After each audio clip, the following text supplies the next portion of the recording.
Ang kwentong ito ay hango sa totoong buhay. Karanasan ito ni Koy.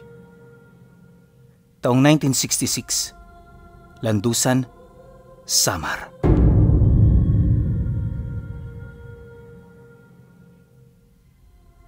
Nakatira sa isang sitio malapit sa dagat ang pamilya ni Koy. Itong mga panahong ito, nasa edad 17 anyos pa lamang siya, kaya lahat ng ginagawa niya may abisong nagmumula sa kanyang mga magulang. Hindi siya kagaya ng ibang bata na kahit anong oras pwede siyang maglaro. Bukod kasi sa kinakailangan niyang magsumikap, gagabay din siya ng tatay niya sa mga trabaho nito sa laot. Malimit sa kanilang ikinabubuhay ay ang panglalambat at pamamana ng mga isda.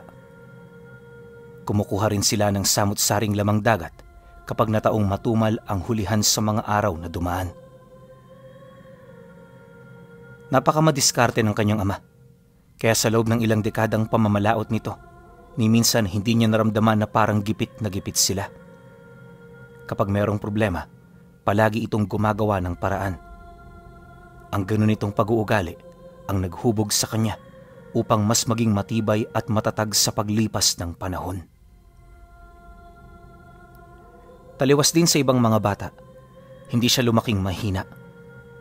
Di man sa pagmamayabang pero sa kanilang lugar wala pang kahit isa sa mga kaedad niya ang kayang tumalo sa kanya sa sisiran. Tumatagal ng halos 8 minuto sa ilalim itong si Koy, lalo na kapag nakakondisyon. Pero kahit ganun siya katagal, hindi niya pa rin kayang labanan ang husay ng kanyang ama. Umaabot lang naman kasi ito ng 20 minuto sa ilalim at kapag nakakondisyon, kayang tumagal ng kalahating oras. Dahil sa ganun itong talento, nakakakuha ito ng maraming huli sa iisang sisiran lang. Yun din ang rason kung bakit kahit payak ang kanilang pamumuhay, di sila nakakaranas ng matinding hirap at pagtitiis. Subalit sa isang iglap, bigla na lamang itong nagbago. Nagsimula ang kanyang karanasan noong nagdalang tao ang kanyang ina sa bunso nilang kapatid. Nung malaman ito ng tatay niya, napansin niyang parang naging alerto ito. Palagi rin itong nakabantay sa kanila, kasabay ng dahan-dahan itong paglimita sa mga lugar na madalas nilang puntahan. Bilang bata, hindi niya maiwasang magtaka. Nagkaisip na lang kasi siya lahat-lahat, hindi siya nakaranas ng ganoong paghihigpit ng kanilang padre de pamilya. Dala ng kanyang kuryosidad, nag-isip siya ng paraan kung papaano mauungkat ang mga katanungan ng hindi ito naiirita sa kanya. Alam ni Koy na sa kanilang magkakapatid, siya lang ang may kakayahang gawin ito dahil unang-una, siya lang naman ang palaging kasama ng tatay niya sa laot. Halos ilang linggo niya rin itong pinag-isipan hanggang sa dumating na ang araw na kanyang pinakaasam-asam. Kasagsagan noon ang kanilang pamamalaot at nataong napakatumal ng isda dahil sa walang buwan kapag gabi. Medyo maalon din ang dagat kaya hirap silang mapanatili ang bangka sa iisang lokasyon. Nang mapagtanto naman ito ng tatay niya, nagpa siya itong sumisid bitbit ang pana at lubid na nakadugtong sa bangka. Unang sisid pa lang nito, nakahuli na yon ng isang bugkos ng isda at mga alimango. Sa ikalawang lusong, ganun pa rin ang nahuli nito. Kaya nung medyo nakarami na, inabisuhan na siya nitong magluto ng pananghalian. Nang maihanda na niya ang lahat, agad din naman silang kumain. Noong una walang imikan, pero nung malapit na siyang matapos, dito niya aksidenteng naisingit ang mga bagay na kanyang napapansin tuwing hindi sila namamalaot. Tay, bakit ho parang nagbago kayo? Kapag nasa baryo kasi tayo, napakahigpit mo sa amin. Ano hong meron? May nakaaway ho ba kayo nang hindi namin alam? Dahil sa kanyang sinabi, bahagya naman itong napatigil sa pagkain. Akala ni Koy mumurahin na siya nito, kaya hinanda na niya ang kanyang tenga. Subalit nang magpang-abot ang tingin nila, dito niya napansing kalmado lang naman ang tatay niya. paglapag nito ng plano, huminga ito ng malalim habang malumanay na sumasagot. Buntis kasi ang nanay mo, anak. Kaya kailangan nating mag-ingat. Hindi naman siya hinihigpitan ko kayo. Ang sa akin lang kasi, mas mabuti na yung umiiwas tayo. Hindi natin alam, baka nasa paligid lang ang mga taong gusto tayong gawan ng masama. Kapag nagkaasawa ka na, dito mo mauunawa ng mga sinasabi ko ngayon sa'yo. Maraming mga tao may masamang hininga sa paligid at dun sa ating lugar, may mangilan-ngilang pamilya roon. Nakilala ko na may lahi ng mga aswang. Sa kanila ko kayo inilalayo dahil masyado silang mainit. Hindi ako sigurado kung dahil ba to sa nanay mo o kung kanino. Pero may duda ko. Panahon ngayon ng kanilang panginginain. Pagkasambit naman dito ng tatay niya, may kinuha itong halaman na nakatago sa bungkos ng isang isdang kanyang nakuha. Pagsilay niya rito ng malapitan, nakita niya ang mga itim nitong galamay na may matulis na dulo. Papaikot din ang kurba ng katawan nito, tapos yung itim nito parang sa tinta ng pugita. Napakalambot din nun, at habang naiinitan nito ng araw, unti-unti itong tumitigas. At ang tawag doon ng tatay niya, kambaldikya.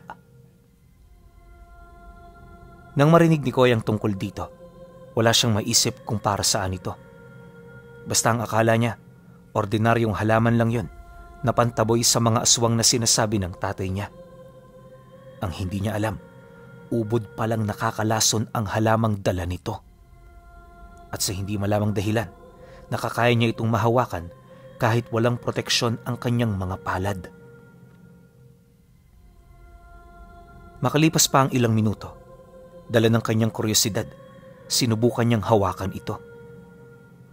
Pero nang akmang malapit na sa gaway ng halaman ang kanyang kamay, bigla siyang pinigilan ng tatay niya. Kapag hinawakan mo yan, hindi ka na makakaabot ng buhay sa pangpang. Nakakamatay ang laso nito, anak. At isang beses itong mas nakakamatay kumpara sa laso ng banakon. Dagdag pa nito na kahit hindi niya ito hawakan, may posibilidad pa ring malason siya kapag masyado siyang malapit. Nang marinig naman niya ito, pilit siyang dumistansya sa halaman. Halos lumubog na nga noon ang bangka, gawa ng lahat ng mga kargada nila naroon na malapit sa prowa. Di naman sila pwedeng pumalikod, gawa ng ang tatay niya ang nagmamaniobra ng bangka. Hawak-hawak din ito ang halaman para lapatan ng orasyon. Pagdating nila sa dalampasigan, dito na siya nito inabisuhan na walang mangyayaring pamamalaot sa loob ng 1 buwan. Kailangan nilang manatili sa bahay para proteksyonan ang 5 buwang sanggol na nasa sinapupunan ng nanay niya.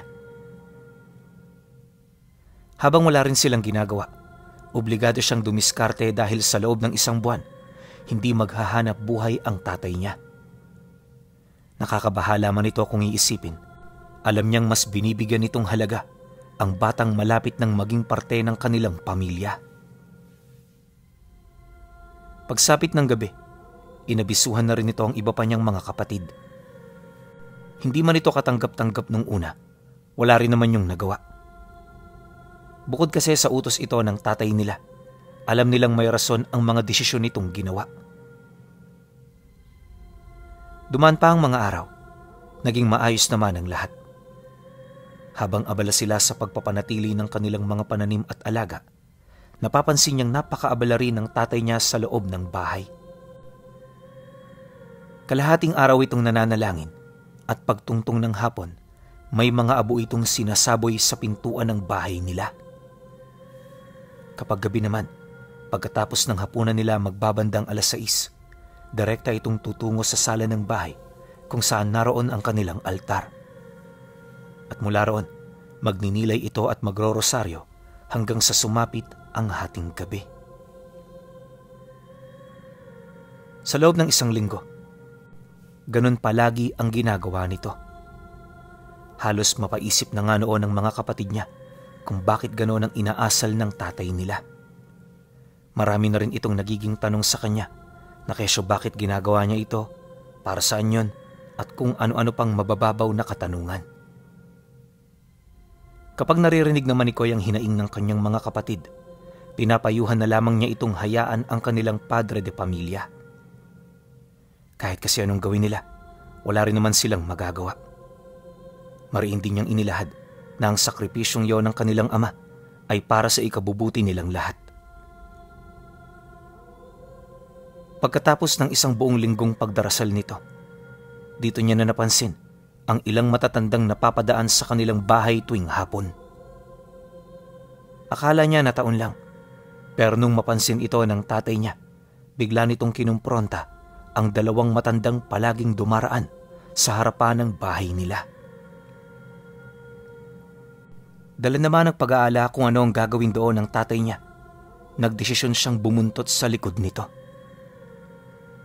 Paglapit naman nilang dalawa sa matanda, pasimple itong pinagmumura ng kanyang ama habang nagtatanong dito ng, "Hindi niyo ba talaga kami tatantanan? Mga demonyo kayo. Wala kaming ginagawa sa inyo. Ano bang gusto niyo mangyari? Bakit kayo nananalo ng inyong mga kababaryo?" Nang marinig naman ng dalawa ang sinabi ng tatay niya, bigla itong napatingin sa kanila. Hindi man yun nagsasalita pero ramdam niya ang matinding galit at paninindak ng mga ito. Makalipas pa ang ilang minuto, seryoso namang sumagot sa tatay niya ang isa sa mga matatandang kaharap nito. "Masyado ka namang magagalitin.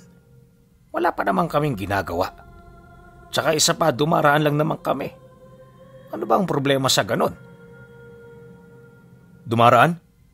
Ano akala mo sa akin? Ipinanganak kahapon? Iniinsulto mo ba ako?" Pagkasambit naman dito ng tatay niya, agad itong dumura sa lupa. Nanlilisik din ang mga mata nitong nakatitig sa matanda. Animoy meron itong gagawing masama sa oras na sumagot pa ito sa kanya. Mabuti na lang, nadala ito ng paninindak niya, kaya hindi na ito nakapagsalita pa. Pagalis naman ng dalawa, kagaya ng madalas nitong ginagawa, nagsaboy ito ng alikabok sa labas ng bahay nila. Ngunit sa pagkakataong yon, hindi niya ito basta-bastang binitawan. Inihipa niya ito sa kanyang palad pagkatapos niyang magbanggit ng mga buhay na salita. Maya-maya pa, nang maubos na ang alikabok sa palad nito, bigla itong humarap habang nagsasalita. "Koy, alertuhin mo ang mga kapatid mo. Batid kung may mga mangyayaring hindi maganda sa mga susunod na araw, sapagkat inunahan ko na sila. At ang una sa kanilang mamamatay, walang iba kundi ang pinakamahinang miyembro ng kanilang pamilya." Dahil sa sinabi nito, bigla naman siyang kinilabutan. Hindi niya kasi sukat akalain na aabot sa ganoong bagay ang simpleng pagtatalo lang. Sa sobrang pagkagulat, hindi na siya nakapagsalita pa sa mga sinabi ng tatay niya. Basta ang pumasok na lang sa isip niya noon, malalagay sa peligro ang kanilang pamilya.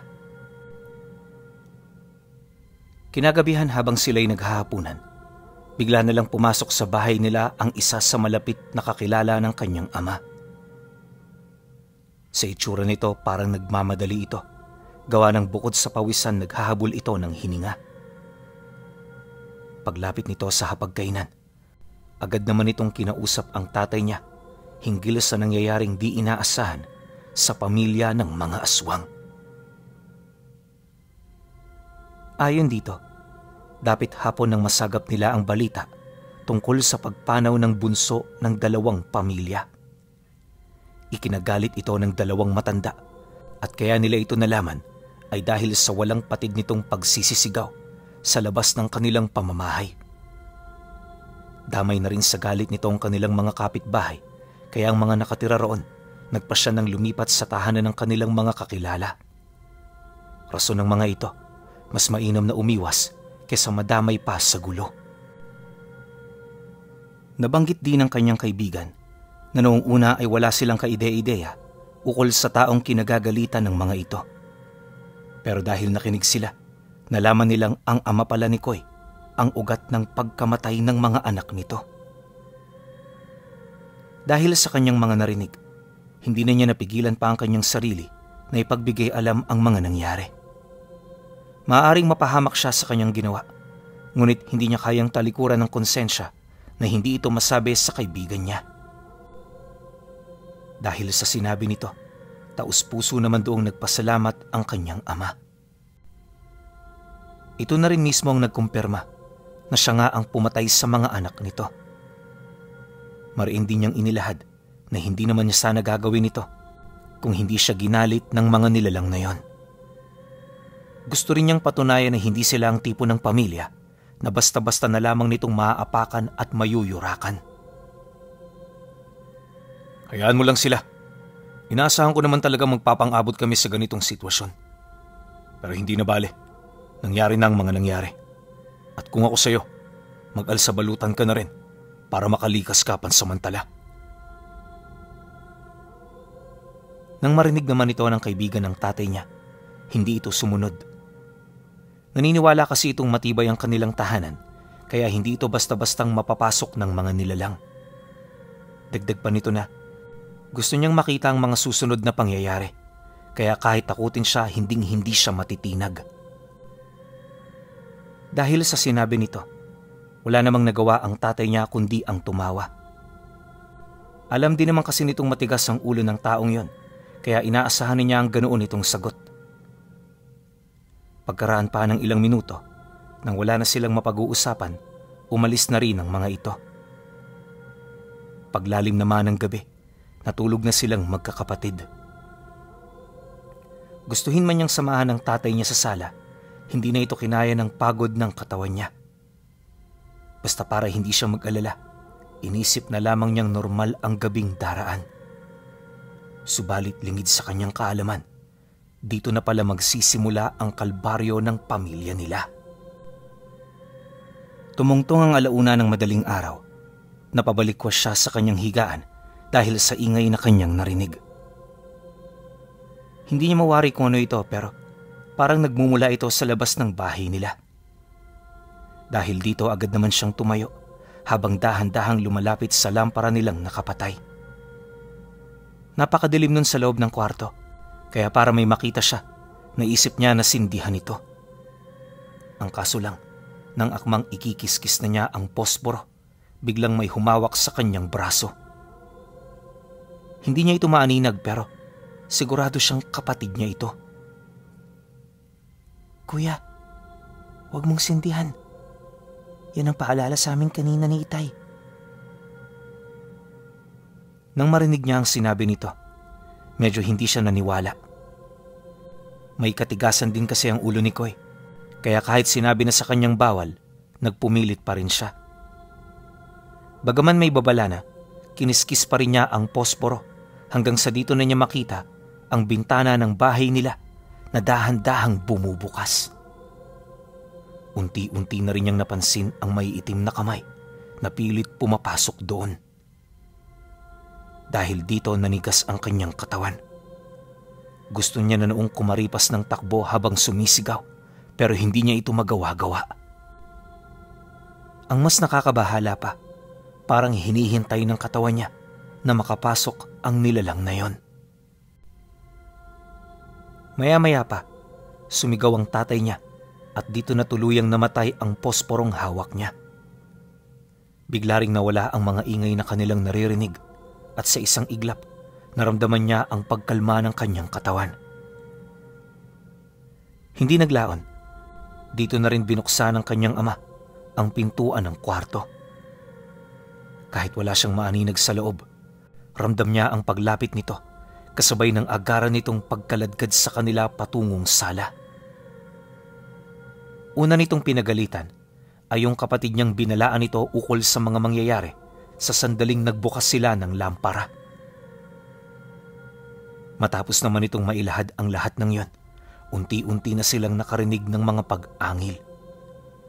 Yung gasera ring nagbigay liwanag sa loob ng sala, halos mamatay-matay na dahil sa lakas ng simoy ng hangin na nagmumula sa labas ng bahay nila. Ilang minuto pa ang lumipas May mga narinig na rin siyang kalampag sa bubong, kasabay ng pag-ungol ng kung anong hayop. Hindi lang yon, malinaw na malinaw din sa tenga niya ang mga orasyon ng mga nilalang na may pagkakahawig sa mga matandang sabay-sabay na nagnonobina. Yun nga lang, di hamak na mas nakakatakot ito dahil parang tumatagos ito sa kaibuturan ng kanyang buto. Sa pagpapatuloy naman ng ganoong pangyayari, wala silang ibang ginawa kundi ang makiramdam at manatiling tahimik. Bagaman alerto ang kanilang ama, wala itong plano na lumabas para kaharapin ang mga nilalang na nagtanim ng matinding galit laban sa kanilang pamilya. Dahil sa ganoong sitwasyon, dito na siya pasimpleng nagtanong. Inakala kasi niya noong papalagan ito ng tatay niya sa pamamagitan ng pisikal na pakikipagkombate. Ngunit sa kasamaang palad, nanatili lang ito sa loob ng bahay. Bit-bit ang isang mangkok na punong-puno ng abo. Hindi ako kumbatero, anak, at lalong-lalo na wala akong kakayahan para makipagpatayan sa mga ganyang uri ng nilalang. Maraming paraan para manalo at hindi lang yang naiisip mo. Nang marinig naman niya ang sinabi nito, dito niya naunawaan ang ibig ng tatay niya. Nakakalito man ito nung una, pero sa katagalan ipinakita nito sa kanya kung ano ang kahulugan ng kanyang mga sinabi. Sa loob ng ilang minutong pakikipagpakiramdaman nito sa mga nilalang, napansin nilang parang wala itong mga takot sa kanila. Madali lang para sa mga ito na yorak-yorakan ang bubungan ng bahay na animoy alam nilang wala roong maglalakas loob na makipaglaban. At kagaya ng plano ng tatay niya, hinayaan lang naman nila ang mga ito hanggang sa makumpleto na nito ang kanyang mga inihahanda. Lingid sa kaalaman ng mga nilalang, ang mangkok palang hawak-hawak ng tatay niya ay hindi lang bastang naglalama ng abo. Habang tumatagal kasi na iniihipan niya ito ng orasyon, parang may umuusbong doong bukal ng tubig sa loob. Napakahirap maunawaan kung saan ito nagmumula, kaya kahit saksi ang dalawa niyang mata, hindi naging madali para sa kanya na ito ay matanggap. Buong buhay niya kasi, hindi pa siya nakasilay ng ganoong uri ng milagro. Nang mapuno na ng tatay niya ang mangkok ng tubig, dito niya na ito dahan-dahang ibinuhos sa sahig.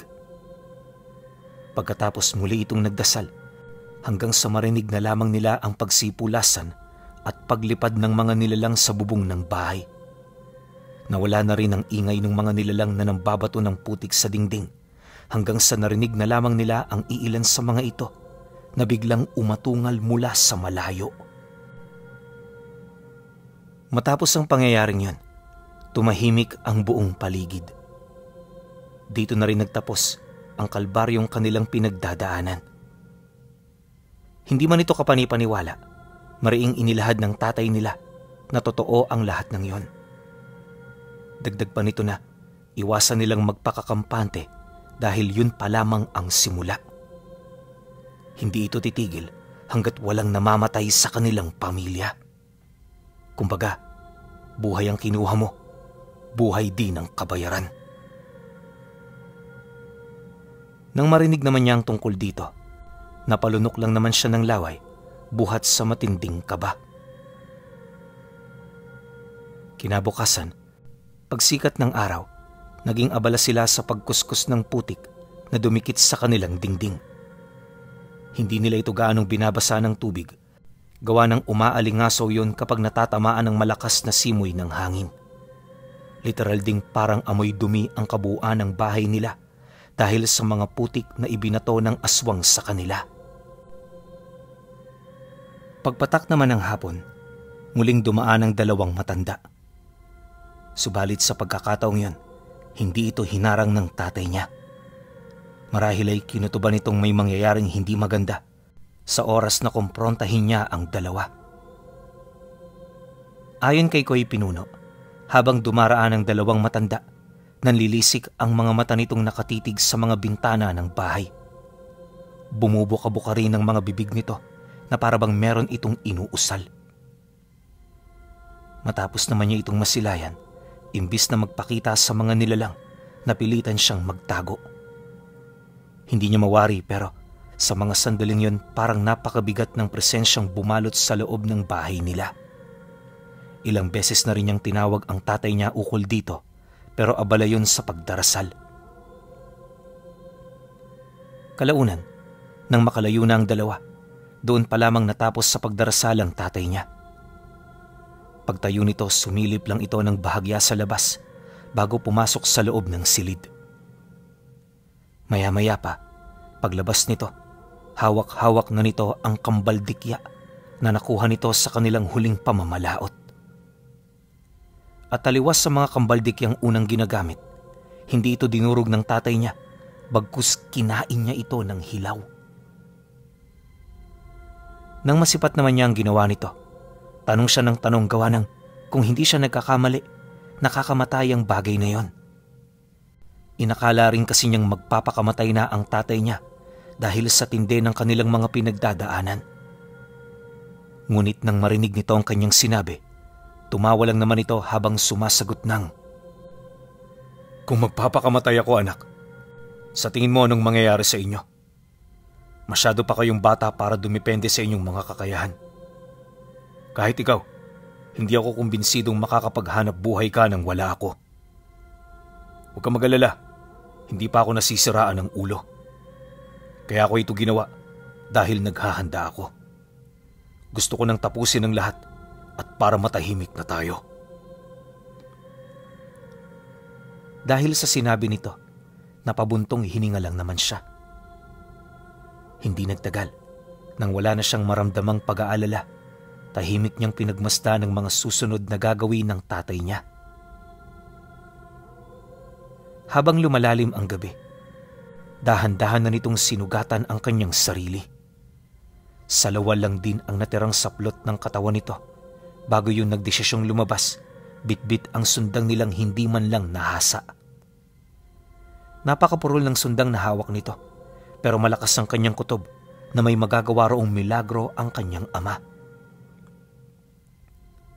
Pagdating naman ito sa bakuran, kampante yun doong umupo. Panay din ang pagyupyup nito ng sigarilyo habang pinagmamasdan ang paglaganap ng kadiliman. Ilang minuto pa ang lumipas nang makarinig na ito ng pag-alulong ng mga aso. Dito na ito tumayo at lumakad ilang metro ang layo sa bahay nila. Paglabas naman ito sa bakuran, kitang-kita ni Koy ang 4 na malalaking baboy ramo na dahan-dahan doong lumalapit.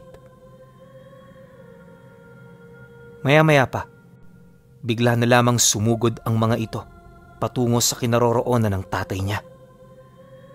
Paglapit ng mga nilalang, agad namang niyakap ng kanyang ama ang isa sa mga ito.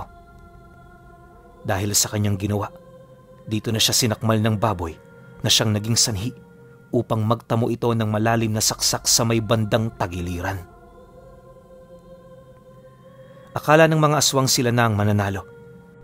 Pero pagpasok ng dugo ng tatay niya sa sistema ng aswang na sumakal dito, bigla itong nanghina hanggang sa sumubasob na ito sa lupa.